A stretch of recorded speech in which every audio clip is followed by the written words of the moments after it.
자, 이번엔 다른 소식으로 좀 넘어가 보겠습니다. 여기 보시죠. 동아일보 기사입니다.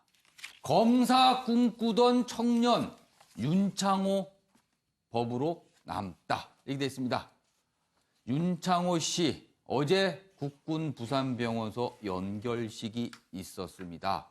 음주 교통사고로 그동안 뇌사 상태에 있었지만 결국은 숨진 윤창호 씨 연결식 모습이 이렇게 돼 있고요. 가해자 모습도 여기 지금 사진에 있습니다. 여기 사진에 두 가지 사진이 보이고 있군요. 자, 밑에 내용 좀 보겠습니다. 정의로운 세상 죄송합니다. 만들자던 친구 음주운전 경종 울리고 떠났다. 동료 장병 친구 등 눈시울 불켰다. 부친 이런 죽음 없게 법안 처리를 이렇게 돼 있고요. 여기 보시면 만취 운전 가해자는 구속됐다는 내용이 있는데 그 내용 여기 지금 자세히 있습니다. 여기 보시죠. 여기 보시면요. 윤창호 숨지게 한 만취 운전자 구속. 이유는요. 사안 중하고 도주 우려가 있다. 이렇게 돼 있습니다. 자, 양무적 이사장님. 네. 윤창호 씨 결국은 세상을 떠났고요. 우리에게 고민을 남겼습니다. 네. 우리가 지금 어떻게 풀어가야 될까요? 이제 지금 읽어주신 윤창호법의 핵심이 세 가지잖아요. 네. 음주운전 초범을 네. 현행 2번 적발시에서 1회 적발시로 말 그대로 네. 기준을 바꾸는 거고요. 그다음에 음주운전 수치를 0.05에서 0.03. 그러니까 아예 그냥 술 마시지 말라라고 명확하게 정리를 하는 거고. 그다음에 특히 이번 사건에 있어서 가장 민감했던 음주운전 사망사고를 이제는 살인죄로 적용해야 된다. 이 세 가지가 이제 윤창호법의 핵심입니다. 현실적으로 수많은 문제들을 발생했던 음주운전을 이번 기회에 훨씬 더 엄격하게 가서 좀 뿌리 뽑자. 자신의 의지와 상관없이 누구에게 취해서 죽음을 맞이한다라는 게 정말 있을 수 없는 일이잖아요. 그런 측면에 있어서 윤창호법이 조속히 통과되는 것만이 말 그대로 남아있는 사람들, 살아있는 사람들이 간자에 대한 최소한의 예의고 태도다. 저는 그렇게 생각합니다. 윤시환 변호사, 지금 이 윤창호 3법, 이른바 3법이라고 그러는데 지금 국회 논의 상황은 좀 어떤가요? 혹시라도 이런 법이 항상 처음에는 굉장히 뭔가 빠르게 할 것 같다가 흐지부지 되는 사례가 많아서 좀 걱정이 됩니다. 아마 통과될 것으로 예상은 되고요. 다만 이제 이게 살인죄로 의율된다 이렇게 지금 저희가 추상적으로 언급을 하고 있는데 그 형량을 아마 살인죄 형량으로 의율하겠다는 취지로 보여요. 지금 뺑소니 해가지고 사람을 죽게 만들면 그건 살인죄에 근접한 처벌을 하고 있거든요. 무기 또는 5년 이상의 징역인데, 근데 우리 특가법상에 또 위험 운전 치사상죄가 있어요. 그래서 약물 복용하거나 또는 술 많이 먹어서 운전이 곤란할 정도로 그런 상태로 운전하다가 교통사고 내서 사람이 죽으면 그건 또 1년 이상의 유기징역에 처하게 돼 있어요. 그래서 이 형량이 좀 약하다. 그래서 이것을 아마 5년 이상의 유기징역, 무기까지 올리자라는 취지인데, 다만 어려운 문제는 이제 그러면 사망의 결과를 어디까지 책임질 것이냐. 이 실무에서 보면 사고 나서 이제 사망할 때까지, 사망 안 되면 다행이지만 사망할 때까지 보통은 상당히 오래 걸리잖아요. 실무에서 뭐 72시간 이렇게 기준이 있긴 한데 어쨌든 그 시간 언제까지로 인과관계를 언제까지 인정할 것인가는 이제 약간 어려움이 있어요. 분명한 것은 음주운전에 대한 경각심이 아무리 강조해도 나아지지 않는 현실에서 예방적 효과를 위해서 아마 처벌 수준을 높이는 것은 불가피하게 보이고요. 다만 이제 AI가 나오는 현 기술적 수준을 고려하면 차량이 시동에 안 걸리게 하거나 이렇게 음주시. 음주운전한 운전자가 운전석에 앉았을 때 아예 시동이 안 걸리게. 또는 뭐 음주 측정기에 대해서 통과가 돼야 시동이 걸리게 하는 이런 기술적 부분도 좀 진보가 돼야 되지 않나 이런 생각을 해봤습니다. 알겠습니다. 자, 그럼 여기서 관련 영상 준비했습니다. 보고 이어가도록 하겠습니다.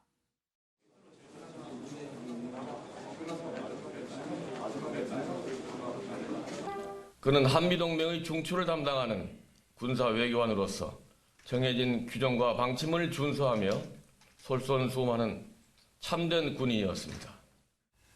너무 어렵지만 그래서 마음이 시리고 애이는 것 같지만 그래도 그곳에서 너를 보기 전까지 우리 열심히 살게. 창호야, 이렇게 사회에 큰 경종을 울리고 가니까 네 죽음이 헛되지 않도록 많은 분들이 널 가슴에 기리면서 창호야, 고생했다, 45일 동안. 이번 일을 계기로 해서 친구들이나 윤창호가 바른 것처럼 음주운전 사회에 얼마나 나쁜 결과를 초래할 수 있는 일을 한 계기가 됐어야 합니다. 윤창호 군의 희생이 흐지부지 되지 않고 미랄이 될 수 있도록 저희 국회에서도 열심히 노력하겠습니다. 마지막 장면이 이용주 의원이었는데 김철 교수님 참 이용주 의원 참 비판 많이 받았습니다. 지금도 여전히 받고 있습니다. 예, 그렇습니다. 그러니까 신기위원회에 예. 올라갔다 이제 그 연기되고 예. 뭐 민주평화당의 이제 그 상황도 있습니다만, 근데 아무튼 오늘 그래도 또 이제 그 연결식장에 가서, 예, 가서. 그 여러 비난 받고 했는데도 이제 또 갔죠. 뭐 그 간 것을 두고도 또 여러 가지 지적이 있습니다. 예. 또 본인 입장에서는 안 갈 수도 없는 상황이 아닐까 예, 싶기도 뭐 하네요. 가신 건 잘 가신 거고요. 예. 또 가서 또 그만큼의 여러 이제 비난도 있지만 예. 어쨌든 지금 약속도 하셨는데 예. 꼭 지금 저 음주운전 관련된 여러 가지 이제 법 관련 실천도 예. 그렇고 꼭 이제 그걸 실현해 주시면서 오히려 더 다른 이제 그 여론을 반전시킬 수도 있고 또 예. 뿐만 아니라 이제 그 음주운전으로 비롯된 여러 가지 문제들을 예. 해결하는 그 앞장서는 이제 의원이 될 수 있지 않을까 뭐 그런 생각도 듭니다. 자, 음주운전과 관련된 기사 이어가 보겠습니다. 여기 하나 준비되어 있습니다. 조선일보인데요. 제목이 이렇게 달렸군요. 하다 음주운전 생중계. 이게 또 무슨 일입니까? 인터넷 BJ 1인 방송 진행자죠. 음주운전을 인터넷으로 생중계했답니다. 그다 그걸 보던 시청자가 신고해서 잡혔습니다. 여기 자세히 보죠. 서울 강남경찰서는 술에 취해 인터넷 방송을 하며 차를 운전한 혐의로 임모 26세 여성입니다. 불구속 입건했다. 그리고요. 옆자리에 타고 있던 연모 29세. 연모 씨도 음주운전 방조 혐의로 불구속 입건했다. 이렇게 되어 있습니다. 최영선 의원님. 왜 이러는 겁니까? 인터넷 방송의 자극성이 예. 도를 넘었다고 봐야 되겠죠. 그리고 기본적으로 지금 음주와 관련해서는 음주운전 중심으로 말씀들을 하고 계신데 예. 사실은 아침에 기사를 보면 통계 기사에 이런 게 있습니다. 네. 한국인의 흡연은 줄었지만 예. 음주는 늘어났다. 예. 그런 통계가 나왔습니다. 예. 우리나라 전체적인 사회 분위기가 흡연이 사회에 해악이 된다는 건 이제 좀 사회적으로 그렇습니다. 공감이 벌어진 거예요. 담배를 예. 필 곳이 거의 없습니다. 요즘에. 맞습니다. 흡연에 대해서는 그런 공감대가 이루어졌어요. 예. 그런데 음주에 대해서는 사실은 음주가 더 나쁘냐 흡연이 더 나쁘냐 그러면 정말 우열을 가리기 힘듭니다. 예. 음주는 말이죠. 예. 폭력 문제라든지 살인 문제라든지 그에 파생되는 예. 그 범죄 행위가 예. 흡연보다도 훨씬 더 과할 수 있습니다. 그래서 사회 전체적으로 이 음주 행위에 대해서 예. 굉장히 경각심을 가져야 되는데 예. 텔레비전에서 음주하는 방송 장면이라든지 예. 그다음에 주류에 대한 광고 문제라든지 예. 흡연 광고는 그렇게 규제가 심한데 예. 이 주류 광고는 굉장히 또 그에 그러네요. 비하면은 완화돼 있거든요. 그리고 한 밤 10시만 넘어가면 맥주나 소주 광고 맞습니다. 엄청납니다. 예. 드라마에서 술 마시는 장면은 예, 또 예. 흔하게 나옵니다. 예. 흡연하는 장면은 요즘 잘 안 나와요. 예. 이렇게 사회적으로 이 음주 문화에 대해서 경각심을 안 가지고 있고 심지어 판사들도 주치감경이라고 해가지고 예. 술 마셨으니까 봐준다고 나오고 있고 이러다 보니 이 음주 문제가 예. 음주 운전으로 또 자연히 이렇게 옮아가는 겁니다. 그래서 예. 음주 운전만 지금 경각심을 가질 게 아니라 예. 전체적인 이 술 마시는 예. 문화 자체에 대한 어떤 예. 좀 분위기를 바꿔야 되지 않나 싶습니다. 음주 그리고 또 음주 운전에 대해서 아직도 여전히 가볍게 여기는 풍조가 우리 사회에 있는 듯합니다. 자, 이번에는 좀 바뀌어야 될 텐데요. 좀 걱정이군요. 자, 이번에는 신문에 실린 사진 몇 장 보도록 하겠습니다. 첫 번째 사진부터 보시죠. 여기 보시면요, 두 장의 사진이 나란히 돼 있는데 제목이 이렇습니다. 은퇴 앞둔 마윈의 마지막 광군제 2분 만에 1조 6천억 원 돌파. 어제 중국 상하이에서 개막한 광군제 세계 최대 규모의 쇼핑 축제입니다. 여기 사진 보시면 마윈 알리바바 회장 지금 뭐 중국 정부와 여러 가지 소리 있는데 아무튼 은퇴 앞두고 있는데 어제 이 광군제를 총지휘하는 모습이고요. 옆에 이제 광군제의 금액이 올라가는 모습인데요. 75개국 18만 개 브랜드가 참여한 이번에 쇼핑 축제인데 거래액이 21초 만에 우리 돈으로 1,600억을 기록했답니다. 그래서 20시간 동안에 뭐 30조를 기록해서 미국의 쇼핑 축제인 블랙 프라이데이가 아주 우스워졌다는 뭐 이렇게 나오는데 중국의 어마어마한 그리고 막강한 쇼핑, 소비의 힘 단적으로 보여주는 내용이 아닌가 합니다. 다음 사진으로 넘어가겠습니다.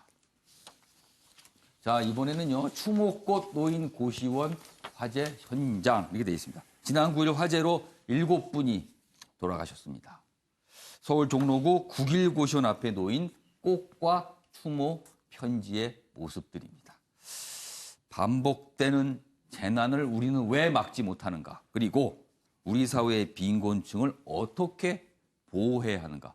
두 가지 고민을 던진 사고였습니다. 김수열 교수님. 예.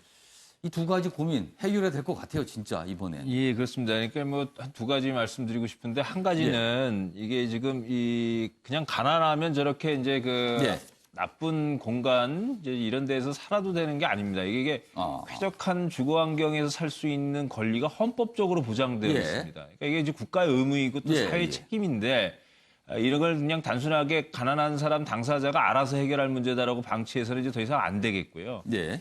그다음에 이제 우리가 지금 결국 그런 선상에서 봤을 때 이 국가의 품격이라고 하는 거 지금 이제 이야기를 많이 하지 않습니까? 세계 10위권 국가. 근데 이제 결국 그 품격이 어디서 드러나는 거냐면 이제 이런 이제 빈곤층 가난한 사람, 힘없는 사람들은 어떻게 그 사회와 국가가 처우하고 대우하느냐에 따라서 그 품격을 우리가 확인할 수 있는 것인데 이런 문제들을 이렇게 이제 지금 추모 열기도 있고 이제 이런 부분들의 마음들 좀 비통해하시는 그 마음들을 이런 이제 좀 약자나 이런 분들의 주거환경 권리를 좀 보장하는 그런 부분으로 이어지셨으면 좋겠고 이것이 지금 또 더 우려스러운 것은 지금 대학가에 우리 이제 이 사회 미래를 이어져 나갈 대학생들이나 청년들의 주거환경 굉장히 열악한 상황이거든요.